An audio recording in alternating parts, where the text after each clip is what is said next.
Assalamualaikum warahmatullahi wabarakatuh. Sahabat Gerami MK, pada tayangan kali ini Gerami MK akan menyajikan sebuah sejarah aliran silat yang melegenda, berasal dari tanah Minangkabau namun berkembang pesat di bumi Pasundan. Selamat mendengarkan.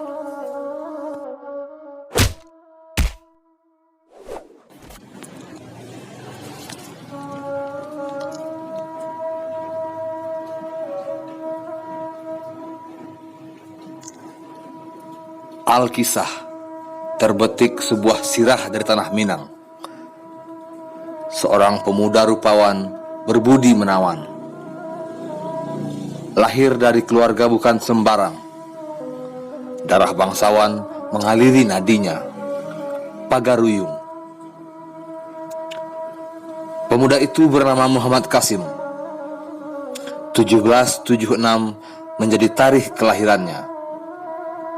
Berlain dari kebanyakan anak bangsawan, Qasim bergaul dengan rakyat jelata.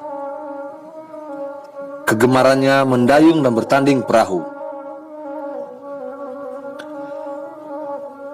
Ia sangat mahir ilmu bela diri. Sedari kecil diajari silat pusaka istana Pagaruyung. Sekali lagi, pusaka istana.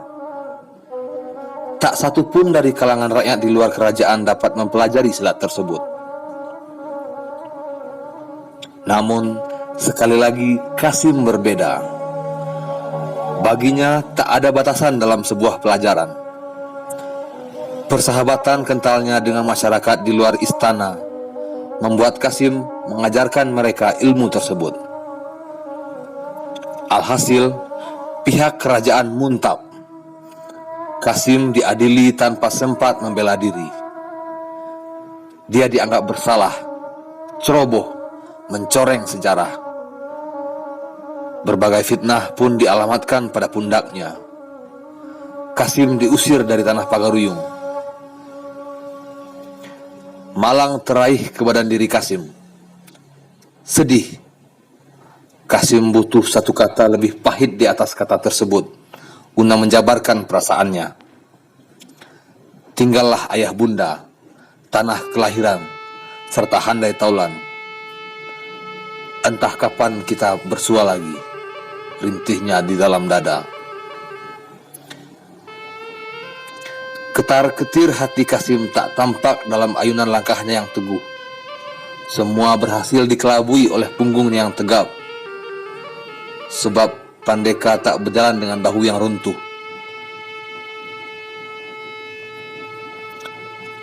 Menumpangi kapal company menuju tanah asing, negeri yang entah bagaimana rupa, Batavia menjadi pelabuhannya. Berhari-hari di kapal, tak satu dua parewa company mengusik. Ketenangan Qasim terusik. Satu hantamannya langsung merubuhkan lawan, menjadi akhir dari bermacam gangguan. Syahdan, peristiwa tersebut membuat Qasim diangkat sebagai kepala pelabuhan. Dia dipanggil dengan nama Syah Bandar.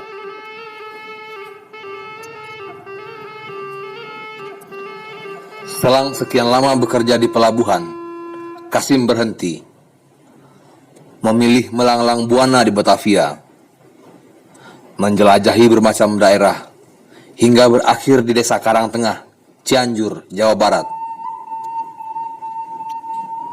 Pada akhirnya, Qasim bekerja pada Raden Enoh, seorang bangsawan tersohor tanah Pasundan. Pekerjaannya tak banyak, yakni sebagai penjaga danau dan kebun kelapa. Tak dianya, pekerjaan yang terdengar sederhana itu nyatanya menyabung nyawa. Kerap kali Qasim disamuni gerombolan perampok dan pengacau, menggegerkan jagat Karanganyar. Mereka ingin curi hasil kebun Raden Enoh. Namun, lagi dan lagi, setiap peristiwa itu terjadi, Muhammad Qasim keluar sebagai jawara. Raden Enoh semakin penasaran, tertarik padanya. Siapakah gerangan pemuda penjaga danau tersebut? Lalu terbukalah tabir kisah seorang bangsawan tanah Minang. Tak lama kemudian, Muhammad Qasim diangkat sebagai menantu. Raden Enoh pun belajar silat Minang, menjadikan menantunya sebagai guru. Para kerabat pun turut belajar, membuat nama Qasim kian masyhur, dikenal dengan nama aliran silat Syah Bandar. Kemasyhuran Qasim membuat Bang Kari dan Bang Mahdi penasaran. Mereka ingin bersilaturahmi. Bang Kari dan Bang Mahdi adalah tokoh pendekar saat itu di tanah Pasundan. Mereka ingin beradu kepandaian dengan pemuda Minang itu. Tak disangka, persilatan yang berlangsung lama itu tak mengeluarkan satu orang pun sebagai pemenang. Peristiwa ini pun menjadikan mereka menjadi kawan sejati.